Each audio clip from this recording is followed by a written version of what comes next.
Hello and welcome to the daily Toronto Daily News for Wednesday, January the 2nd, 2019.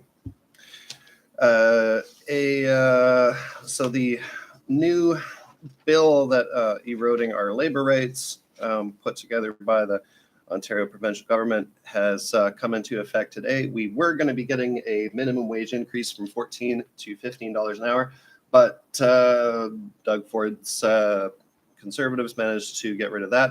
They also got rid of any paid sick days. They made sure that workers would continue to have to get sick notes in order to get our unpaid sick days, of which we are allowed 3 per year.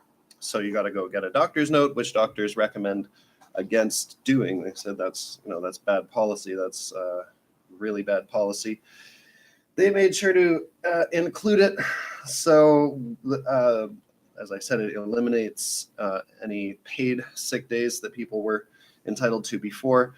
We now have a right to 8 unpaid days of job protected. You call in either sick or I got this family emergency or bereavement. It's not sick or family emergency or etc. It's sick or family emergency or bereavement. And you specifically get 3 days for illness, 3 days for family emergencies, and 2 for bereavement per year. If you try to go beyond that, that's when they can use it as grounds to terminate you. So now I don't know what it was before, but if you are a temp worker with a planned work period of 3 months or more, you need, and they want to get rid of you, you need 1 week of notice or 1 week of pay instead of notice, so they can say, look, don't come in tomorrow, but we will be paying you for the next week. And then after that, this thing that you were supposed to be doing for the next year, it's gone. So happy, 1 week of notice. In terms of vacation time, and this isn't paid vacation, it's just vacation time off, you have to work for the same employer for 5 years, not at the same place or whatever, but the same employer for 5 years to qualify for 3 weeks vacation. And so that is the new labor situation coming into effect. Our labor rights have been eroded even further. There was a pretty tragic car crash at about 12:30 in the morning. It was like 4 teens, 2 boys, 2 girls, 16 to 17 or 15 to 17. The crash resulted in the death of one of the 16-year-olds, a boy. This happened on a 14-kilometer-an-hour rated stretch of road it's King Vaughan Road near Kipling. Coming around a corner, car slammed into a tree. Experts say you'd have to be going like 70 or 80 kph to do that kind of damage to the car. Car was totaled. Tiny little, it's like a little clown car. They totaled it. And one of the other boys is in critical condition. The driver it was part of the graduated licensing program, had some restrictions on the number of minors as passengers that she could have in her car. That might end up being a factor. So speed, definitely a factor. Alcohol, not a factor. See what happens with this other boy who's in critical. So the fight that happened New Year's morning, New Year's Eve night, whatever, near Bathurst and Queen, that has this young lawyer in hospital. We've learned who he is. He's this lawyer who's got kind of a reputation for defending racialized people and cyclists, injured cyclists who've been injured by drivers, and known as a social justice warrior. Some video has surfaced of the attack that has left him in hospital with really critical brain injuries. It shows him chucking a garbage bag at somebody, and then 2 people coming and laying the smackdown on him. And then a crowd of people allowing them to flee and standing around the wounded guy. So a whole bunch of people just sort of spectated as this guy was beaten to within an inch of his life, and then allowed them to go along their merry way. It is day 12 of the. Sorry, I know the got a little angry here. There is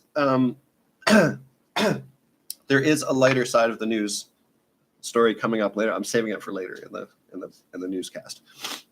So we are in day 12 of the U.S. government shutdown, and Trump keeps hanging out and talking about how he's spent the holiday season. I've spent Christmas and now New Year's alone in the White House. It's this big cold building, and I'm alone here, and I'm just waiting for the Democrats to come in and give me $5 billion for the border wall or negotiate something else, so that I can, sign off on paying all these government employees who are either not working and not getting paid, or working and getting paid. So meanwhile, the U.S. government workers are just simply not getting paid. A whole bunch of them are working without pay. And they're sort of thwacked by this. It's not like they had no warning or whatever, but it's kind of like, oh, you might have to go the holiday season with no pay. And then, you're going to have to go the holiday season with no pay. This is really happening. And then, well, you might get paid on January 14th. Maybe not. We'll see. And now Trump is just saying, well, it depends on the Democrats. It's all about what the Democrats say now. It's up to them. So he's destroyed Christmas, basically, for Americans. Trump is like holding American Christmas and New Year's hostage for his border wall. And ironically, the people who are now defending the border are amongst those who are not getting paid, but who are still being forced to work through the. It's crazy. A panel of federal MPs has brought forth this proposal to basically pardon everybody, auto pardon everyone from their marijuana-related offenses now that it's legal. So we'll see what happens with that. And we have finally arrived at I'll do some more bad news first. So only the provincial government, they're going to do a lottery to see who gets to have a license to have a cannabis store. So 25 lucky people might not be the people who ran the best dispensaries in the past. It could be the people who ran the crappiest dispensaries with the worst, moldiest weed and everything like that. But if you want to have a pot shop, it's a lottery. You can apply. You can be one of the 25 people who gets a license to operate a cannabis outlet in I think it's actually going to be for the entire province. So I don't know how many we're going to have here in Toronto, but I guess the Ontario provincial government is hailing up long live the illegal market. That's definitely going to be the result. We had some overnight snow, not a big deal. Commute's not going to be super affected, and the cycling routes are actually being cleared. Now, last year was kind of the first year where the city did a good job of keeping the cycling routes clear all through the winter. And cyclists still didn't really catch up with that. Still not a lot of winter cycling going on, which makes sense because it's never been good. It's never been totally reliable. And even last year, it wasn't totally reliable, but it was pretty close. So who knows how many years they will have to smack it out of the ballpark with the cycling route ice clearing in order for cyclists to show some confidence. And because it is quite, the plunge that people take when they decide to be, to bike to work, when they don't have any news reports that are going to say which routes are going to be good. They don't have any real confidence in 311 because 311 is like, yeah, we'll clear it within 74 hours or whatever. This thing that should be cleared every single day And it's also still very incomplete. It's just in the downtown core that they've managed to keep it clear. They've never done anything real with Runnymede or anything outside the core in terms of maintaining it. This is, the first day of the year when they've had to do cyclist snow clearing. They're doing it in spots where even they haven't had to clear the road, so they're doing it independently of the road clearing. So they did brine some of the highways, but it's not such a big deal today for either cyclists or drivers, but not a big deal at all for drivers. Somebody on the highway, actually on Highway 410, had a piece of plywood fly off some other vehicle apparently and smash into their windshield, and they go to the hospital with minor injuries. Make sure to secure your loads properly, especially when you're going on the highway at high speed. So one more bad news story, and then we'll get to a good one. So CTV ran this news story about high school students using Uber Eats and other apps to get food at lunchtime to avoid their apparently terrible and overpriced lunchroom food, which I can believe that. I have my own story about this.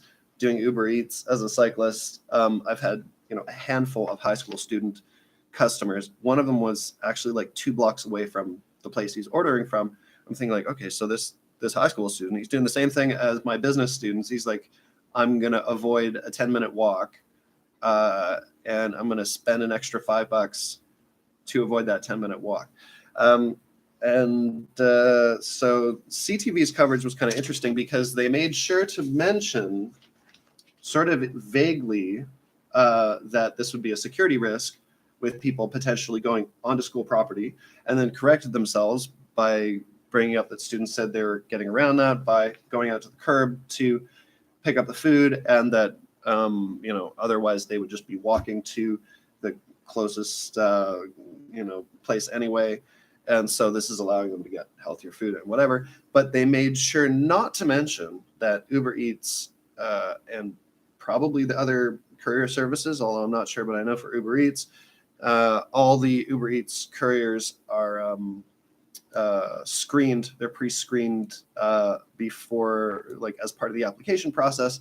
And that includes a police background check. So CTV and some of the other news agencies, it's hard to tell whether they have kind of a campaign going on against Uber and against Uber Eats, but they definitely sort of expressed a little bit of a position in that with their reporting, omitting the fact that everybody's pre-screened.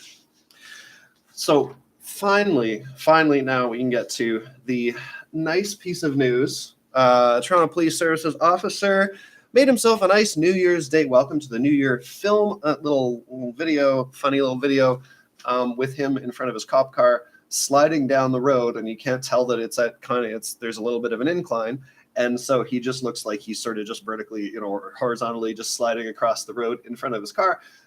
Really funny little video, but also just reminding everybody to react and respond to the conditions, roadway conditions and stuff like that. Basically, just everybody needs to moderate their speed. For the Toronto Daily News, reporting for the second day of the new year. So this is your faithful correspondent, Dorian Sky, signing off. Have a wonderful morning.